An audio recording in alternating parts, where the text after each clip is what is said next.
guys, it's Eric, owner of Farpoint Farms here in the mountains of North Carolina. And today it is time, finally, for part 3 of the 4-part series covering CB antennas. Now, in part 1, we covered cheap options, right? Cheap options, how to take a 102 steel whip or a Tram Saturn B100 and use those as base stations, say if you're living in an apartment complex or someplace that has covenants that, won't let you have a full-size antenna.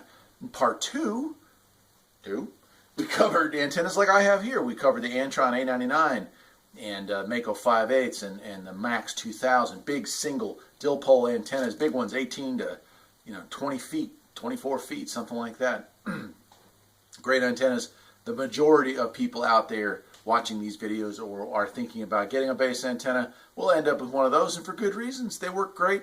They offer a couple decibels or dB gain, and or some of them do anyway. And, they work well. They also aren't very intrusive. They tend to blend in, especially if they're mounted near a tree or on a roof. In fact, unless you're really looking at them, a lot of times you don't even notice they're up there. So they work well for neighborhoods that may or may not have covenants restricting the use of large antennas. But today is part 3. In part 3, we're going to be covering what's called stacked or beams or quads. These are the big boys of CB antennas and ham radio as well. So if you're into ham radio, this will apply to you as well. So the use of a stacked antenna or a beam antenna, and here's a picture of one right here. This is a 3-element and this is a 5-element. Well, gee whiz, let's figure that out. That's not so difficult now, is it? A 3-element is going to have your center element and one in front and one in the rear, right? Or it might be a 5-element where you have a whole stack of 5 of these things. The beauty of that is you have 5, and if they each have 2 dB gain, well, gee whiz, man, now we're talking 10 dB gain, right? That puts 4 watts going in, and we're not just doubling that. We're not going with the 2 dB gain, right? So we're ending up with 40 dB gain. So that's the equivalent of a 40-watt CB antenna or 40-watt CB radio. But it's purely legal, right? Because we're just using the antenna to amplify the effect.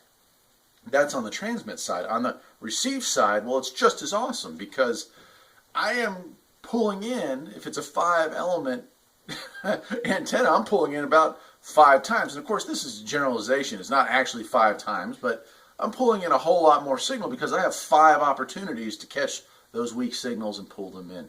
That is the upside of having a stacked beam antenna, right? But there are some downsides to that. First one being complexity and expense, right? The complexity is, if I'm going to put something up that weighs over 100 pounds, I have to have one heck of a tower to hold it.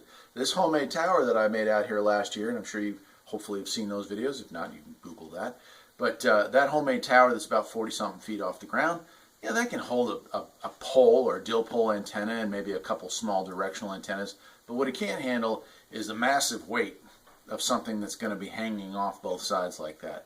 If it starts getting in the wind and that weight's pulling back and forth, well, now we're going to have problems real fast. So you're really looking at, and I think it's ROHN, Rohn, is the #1 maker that I can think of right off the top of my head. But you're really looking at having a real antenna tower. That's something that's going to have guy wires on it, something that's going to be set in a significant amount of concrete. Now, they do make ones that are tilt-up, which makes them easier to work on. But most of them, they come in 10-foot sections. You're going to be putting a base plate into a heavy amount of concrete as a bottom part. And then you're going to be building this antenna tower up. Then you're going to be putting your antenna on top of it. But again, when we look at a beam, what we're looking at here is a directional antenna.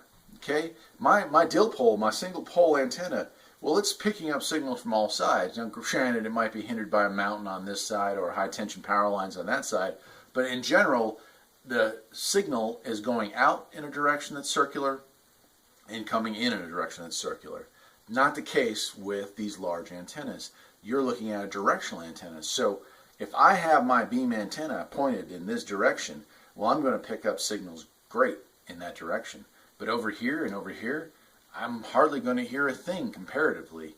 That can be good and bad. During time of incredibly high skip, right, when we're at the top of a solar cycle, or back in the day when there were people talking on all 40 channels all the time, that was a good thing to have. You could actually point that in a direction, and the noise coming in from the left and the right, Well, that noise died down some, right? Because our signal, if we're aiming for a guy who's at exactly 220 degrees and we point our antenna at 220 degrees, good to go, right? We're not hearing the guys down in Mexico or the people up in Canada.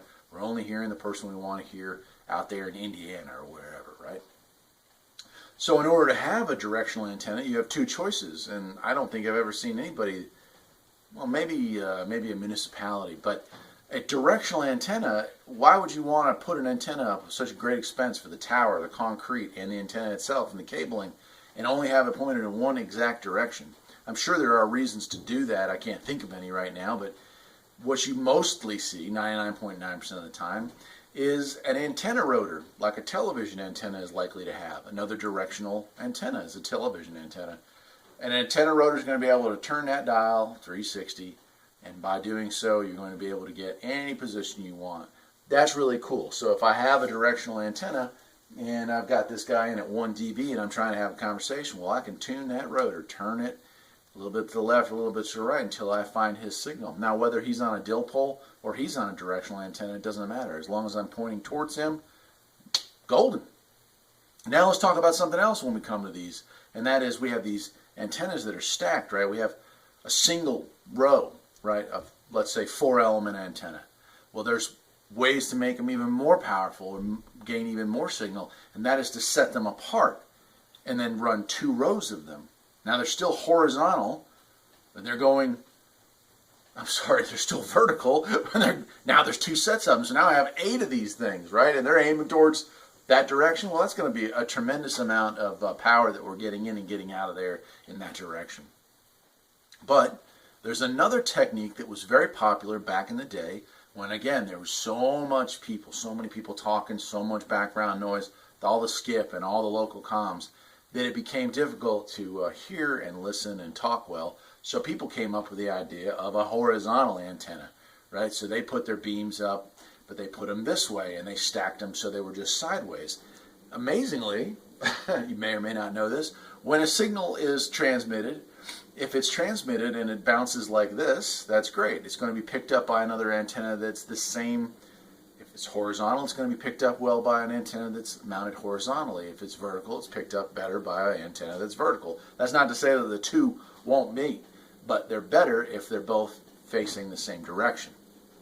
So these massive antennas back in the 70s, you'd see a lot that were horizontally mounted, and that way base stations could talk to other base stations without as much interference from mobile units or smaller dill pole based antennas. Really interesting stuff. And again, a lot of this stuff is kind of faded into the history books because not a lot of people, I'd say less than 1% of those of us out here who are still using CB on a regular basis are going to invest the time, the money, or the effort to put up a rig like this. But that was another situation where you had guys who would talk vertically, guys who would talk horizontally, and the way they were talking increased or decreased the amount of interference they were getting. So you can see already having these large antennas offers a lot of bonuses. We got increased power without breaking any FCC rules. That's a bonus. We have channel rejection, or we have signal rejection, where if I'm wanting to listen to a signal that's coming this way, all that noise on these sides is not going to be as bad. And now we have the ability to have a horizontal mounted antenna, so the signals that we're sending and receiving, if we have a base station on the other side of town that is also horizontally aligned, well, our signals are going to meet up a little better than ones that are vertically mounted. And again, we come up with signal rejection, right? So that's actually really cool. There's 3. So that was the best, right? That was where we had. And then we have another type of antenna. So we've talked about vertically stacked beams, and we've talked about horizontally stacked beams. Now let's talk about the ultimate. And I have seen one of these still in use, so a couple hours away. Well, I can't say that it's still in use, but it's still up in the air. And that's a quad, and that's both. You've got them mounted like this. You've got these horizontal and vertical stacked beams, and you have a switch that switches between the two. So you get best of both worlds. And those were popular. They were also probably the most expensive, but they were probably the most popular for guys who were going to invest the money on these rigs. They would get, a 5-element quad, which you're talking a very large antenna. And I don't remember the exact spacing, but it's like 10 or 12 or 18 feet.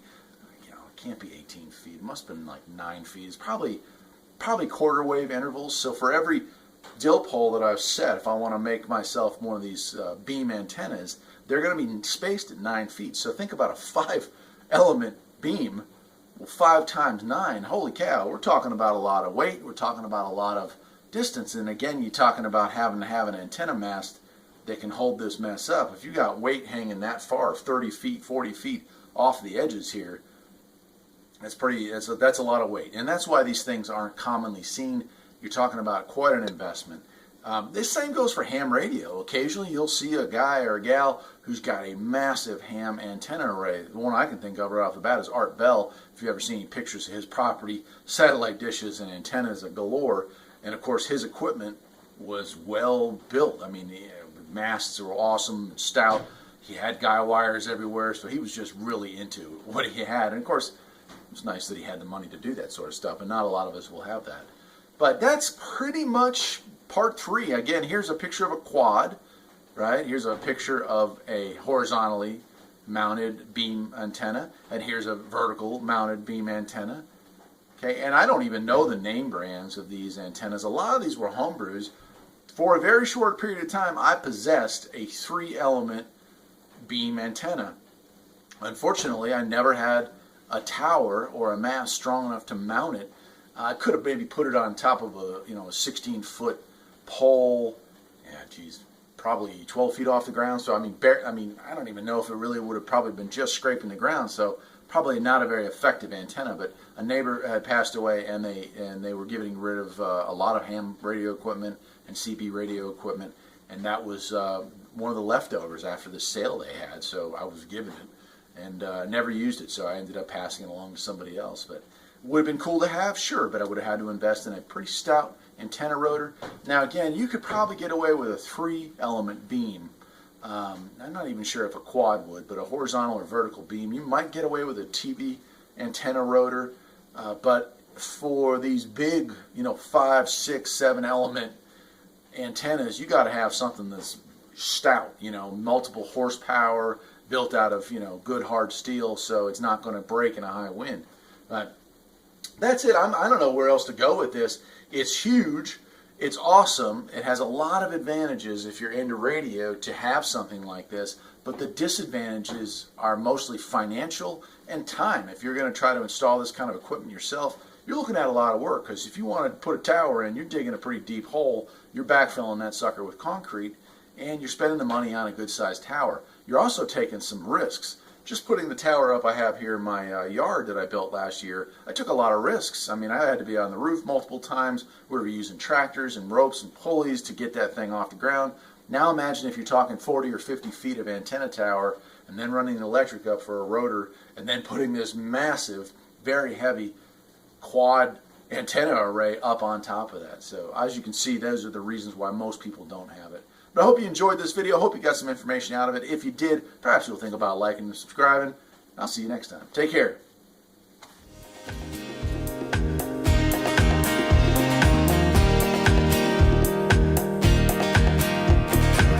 There's always something that needs a little fixing on Farpoint Farms. Freedom is mighty sweet.